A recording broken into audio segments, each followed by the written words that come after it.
Y no lo puede saber si el ¿Es Papa verdad? o Grabois, qué sé yo, se lo vamos a preguntar a él. ¿Qué tal? ¿Cómo estás? ¿Cómo te va? Bien, Juan querido. Sí. Gracias por venir. No te tenés que ir con Bárbara, ¿no? Un ratito, porque si no te espera y tenemos poco tiempo.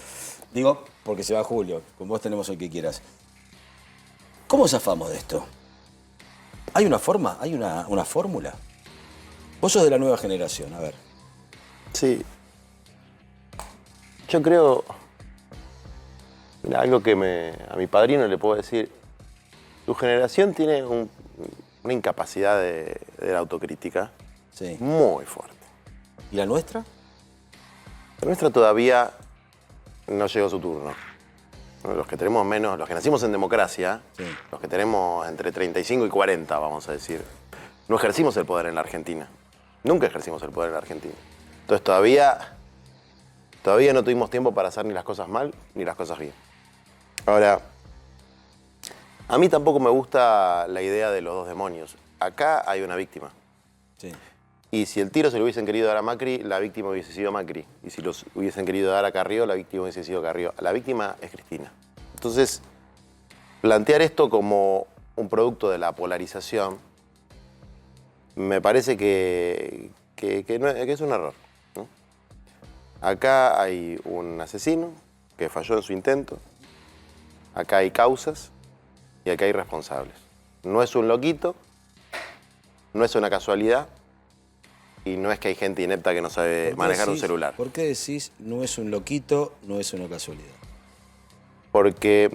Primero porque es un asesino, es una persona que intentó matar, ¿no? Una tentativa de homicidio. En segundo lugar porque la categoría de loquito, lobo solitario, etc., intenta quitarle el contenido político, institucional y la gravedad que tiene el hecho. Este hecho se da... Primero te voy a decir lo que yo pienso. Sí. Yo pienso que no se trata de una persona que actuó sola, se trata de una persona instigada para realizar lo que realizó. ¿Instigada por quién o por quiénes? Instigada por gente que tenía interés en generar una situación de caos en la Argentina y en asesinar a la presidenta, a la ¿A vicepresidenta. quién te referís específicamente? No tengo claridad sobre una terminal específica que lo haya enviado, pero por algo lo decís, ¿no? porque por un conocimiento de la historia de nuestro país y además, mirá, por mucho menos de lo que hay en Vaca Muerta, Sí. invadieron Irak. Por mucho menos de lo que hay en Vaca Muerta, hay una guerra civil permanente en Ruanda.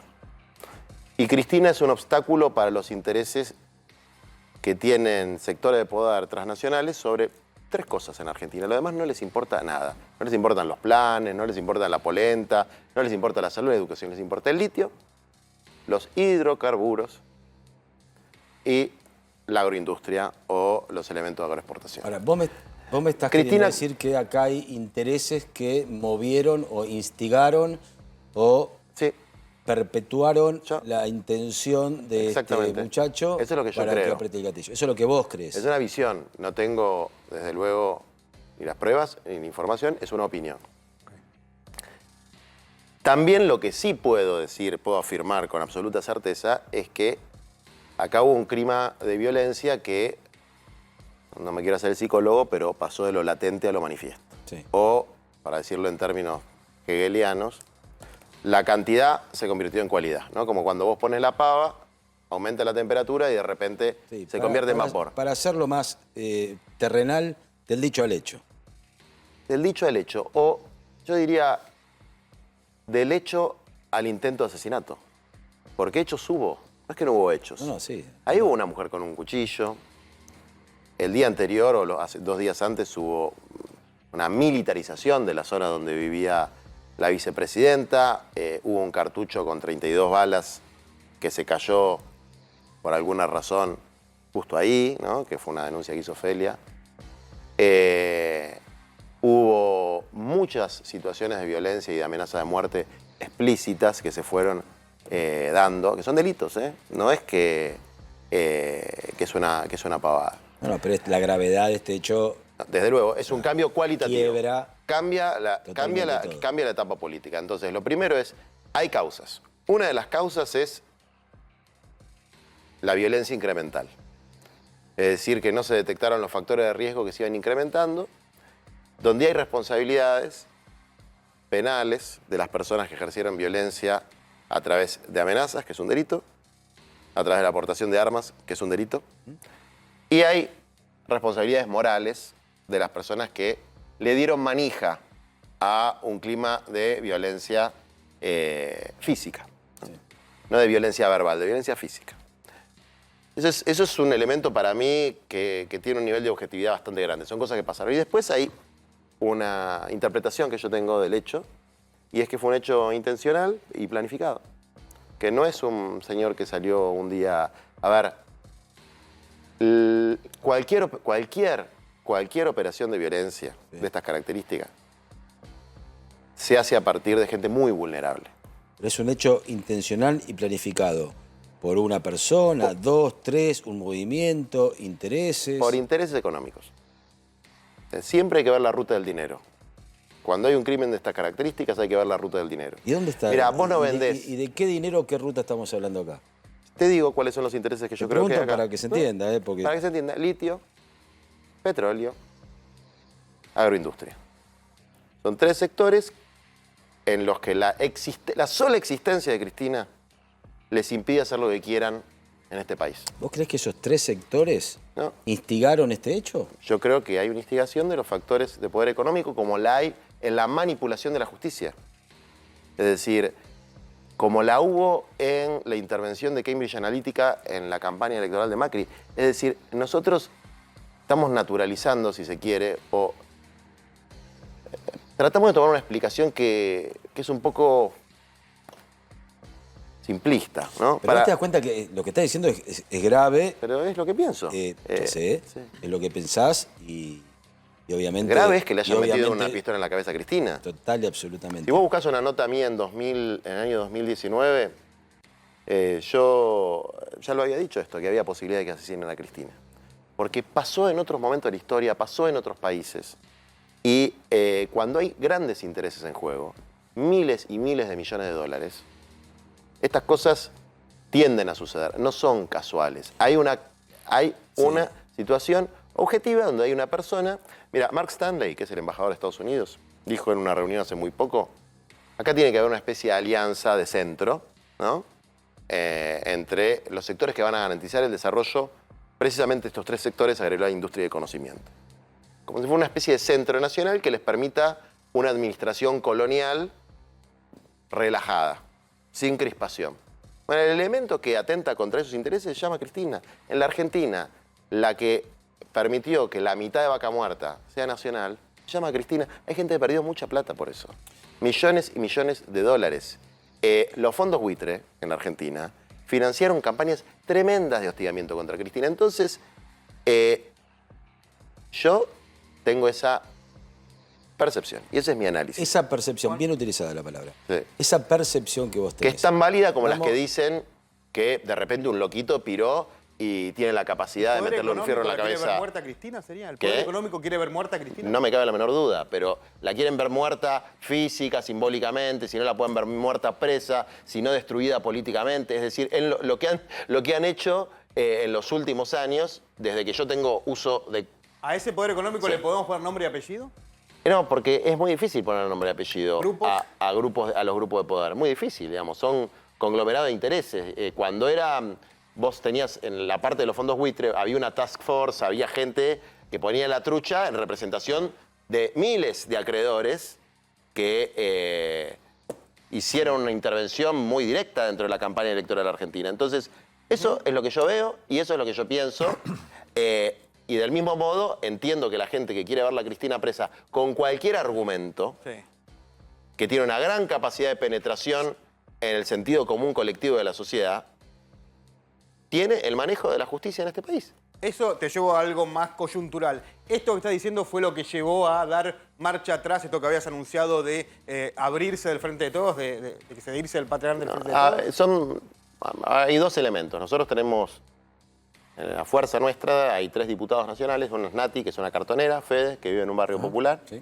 Itay, que es un economista, Ofelia, que fue la diputada más joven de América Latina, y otra diputada muy joven que se llama Lucía, en la provincia de Buenos Aires. Los 5 se iban a retirar de los bloques del Frente de Todos si no había medidas para los más pobres. Porque aunque aunque yo crea que la defensa de Cristina es una tarea nacional y quien debería haber ido a verla a la casa de Cristina es Macri, Bullrich, Larreta, etcétera, porque la víctima es ella.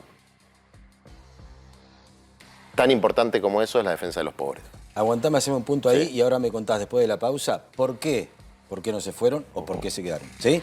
No entiendo nada más. Pausa cortita, ya seguimos aquí con Juan Grabois y toda esta mesa espectacular. Quédense ahí del otro lado. Ya, cortito, ya.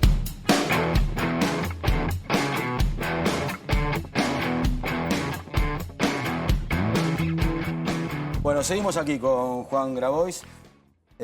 Una charla interesante. Nos fuimos al corte con una pregunta. ¿Querés repetirla, Ale querido? Sí, exactamente. ¿Qué fue lo que finalmente los decide a no romper el bloque, no irse del frente de todos y mantenerse adentro, ¿no? Porque hubo un congreso el domingo donde decidieron esto. Mira, lo que te voy a contar ahora, imagínate que no pasó. Solamente con el hecho tremendo del intento de asesinato de Cristina, nosotros hubiésemos pospuesto la decisión. Okay. Pero pasó otra cosa, ¿no? Algunas horas antes de este suceso, recibimos la confirmación, gracias a la intervención de Cristina particularmente, de que nosotros habíamos reclamado 4 cosas. Que haya un aumento para los jubilados de la mínima, y hubo un bono. Que haya un aumento para los asalariados que estaban por abajo de la línea de pobreza, y lo hubo. Que haya un aguinaldo para los cooperativistas que habían perdido su poder adquisitivo, y lo hubo, pero la medida más importante es que haya una medida social para la gente que está en situación de indigencia, que en general son trabajadores y trabajadoras informales que la pasan muy, muy mal. En el norte grande, en el conurbano también, pero que están por abajo de la indigencia, que no tienen para comer. Y eso no estaba, y nosotros veíamos que había concesiones para distintos sectores empresarios y no había para los últimos, y el contrato electoral del Frente de Todos fue empezar por los últimos para llegar a todos. Entonces para nosotros era un punto de quiebre, que en un proceso de ajuste el costo lo iban a pagar los más humildes. ¿Y de dónde salió ese dinero? ¿De dónde sale?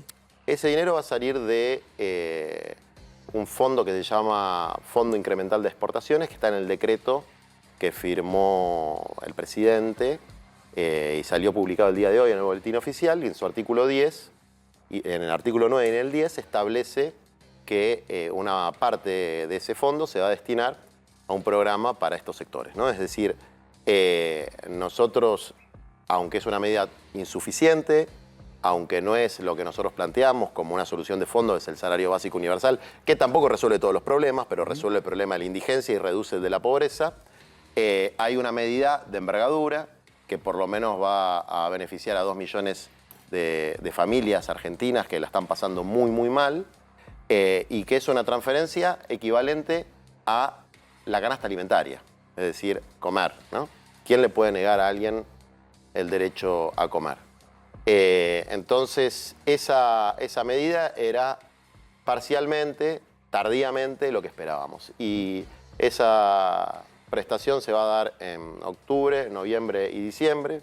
Obviamente vamos a estar atentos de que esa intervención que tuvo Cristina para lograr una medida que desde luego considera justa, pero que además permitía mantener la unidad del Frente de Todos, que se cumpla en tiempo y forma. Es decir, nosotros pusimos esa condición cuando hubo un reordenamiento dentro del Frente de Todos con la salida de Guzmán, de que exista una medida para los distintos sectores que la estaban pasando mal, de los sectores de trabajadores, digamos, ¿no? Trabajadores pasivos, trabajadores asalariados de ingresos muy, muy bajos, trabajadores cooperativistas y los trabajadores, nosotros llamamos de economía popular o informales, que estaban por debajo de la línea de indigencia. Bueno, se fueron cumpliendo de a poquito y muy mezquinamente, a mi forma de ver, se fueron cumpliendo esas pautas, y cuando se terminó de resolver una medida para este sector, que es hasta fin de año, y habrá que seguir peleando en el Congreso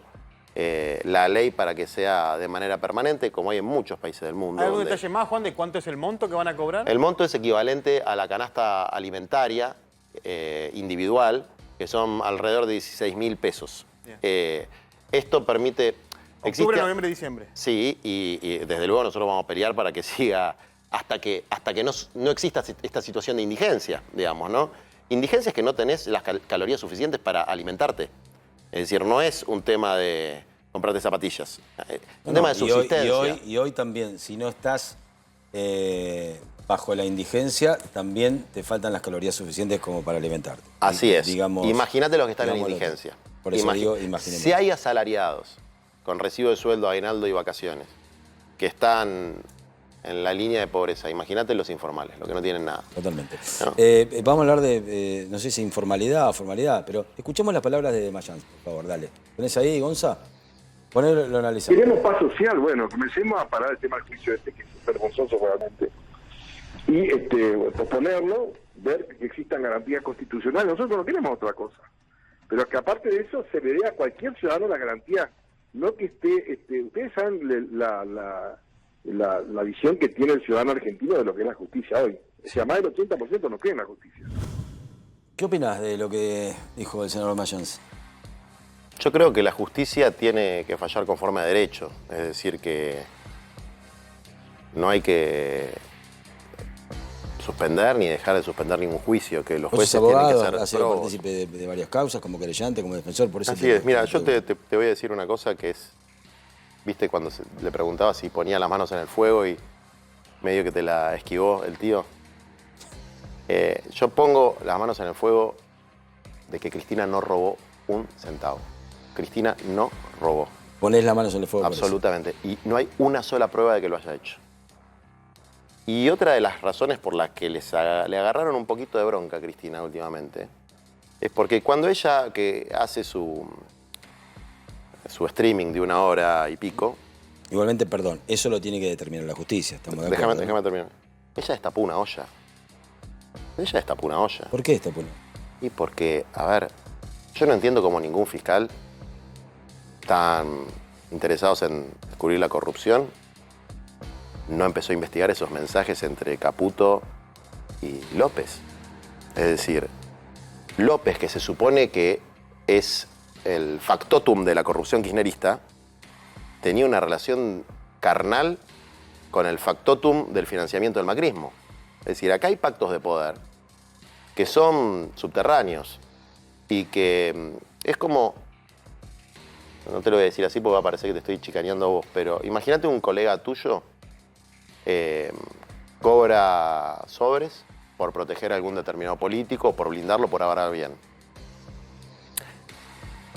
¿Eso implica que Vila está en una movida corrupta para arreglar a algún político?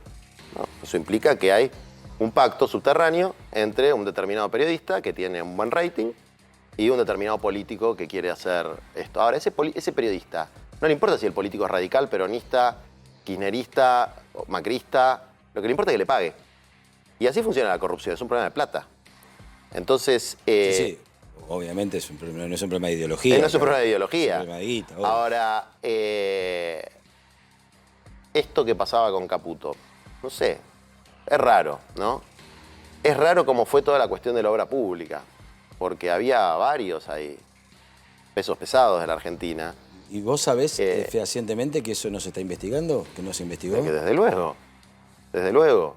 Se inventaron doctrinas ridículas, jurídicas, para exculpar al sector empresario de cualquier cosa, digamos. Entonces, sobre todo a los empresarios que constituyen la élite económica en la Argentina. Entonces, Cristina volvió a poner sobre la mesa el problema de la corrupción estructural en la Argentina, digamos, que no es una cuestión episódica. Y yo lo que pienso es que bueno, todo el planteo de Luciani es muy berreta, o sea, se sostiene sobre la base de mensajes de texto entre terceras personas, no tiene ninguna consistencia y que lo que Cristina y cualquier ciudadano merece es justicia, ¿no? Es un juicio justo, con jueces y fiscales imparciales. Vos imaginate que hubiesen estado jugando al tenis con Cristina, el juez y el fiscal que juzgan a Macri. Sí, sería escandaloso. Sí, ¿no? Totalmente de acuerdo en ese sentido, pero te voy a preguntar lo mismo que le pregunté acá a Milman. Sí, si querés que te conteste un poco más directamente, yo creo que la causa va directo a distintos tipos de nulidades. Pero pará, porque te quiero preguntar lo mismo que le pregunté a Milman. Yo no leí, la estoy leyendo la causa. Sí. Sí, lo dije el otro día y me hago requete contracargo. Por eso no puedo opinar en general. Sí en algunas cuestiones particulares. Pero yo no la leí toda la causa. Nadie leyó toda la causa. ¿Vos leíste toda la causa? No, pero escuché los alegatos. Digamos, Y los con alegatos escuchar son... los alegatos solamente te alcanza para decir es una... Te alcanza para formarte un berretada. juicio sobre la acusación fiscal, porque el alegato, de alguna manera, es el resumen del trabajo del fiscal. Sí. Y con eso me alcanza, y además me alcanza con ver la bochornosa... Mirá, en Brasil, cuando se cayó la causa de Lula, se cayó por la relación, la colusión que había entre el fiscal y el juez, ¿no? O sea que el juez le pedía al fiscal que haga determinadas cosas para poder sostener su sentencia. Bueno, acá está probada el vínculo que existe, no solamente entre ellos, sino con el principal opositor político de la persona que están juzgando. Pero parece una, digamos, a mí, insisto, hay cosas que me resultan, que son parte de los problemas que hay en la Argentina, que son obviedades, pero que hemos naturalizado. Hemos naturalizado esta obviedad. No puede juzgar a la principal opositora política los señores que juegan a la pelota en la casa de Mauricio Macri. No funciona así el sistema judicial en ningún país del mundo. Si esto pasara en Estados Unidos, sería un escándalo. No pasa, no resiste el análisis. Digamos, ahí ya tenés un primer problema, que es el hecho de que no se excusaron los jueces. El juez y el fiscal. Voy a tener otro problema si no voy a la pausa. Así que te despido, Juan querido. Gracias por estar acá. Bueno, por favor. Una pequeña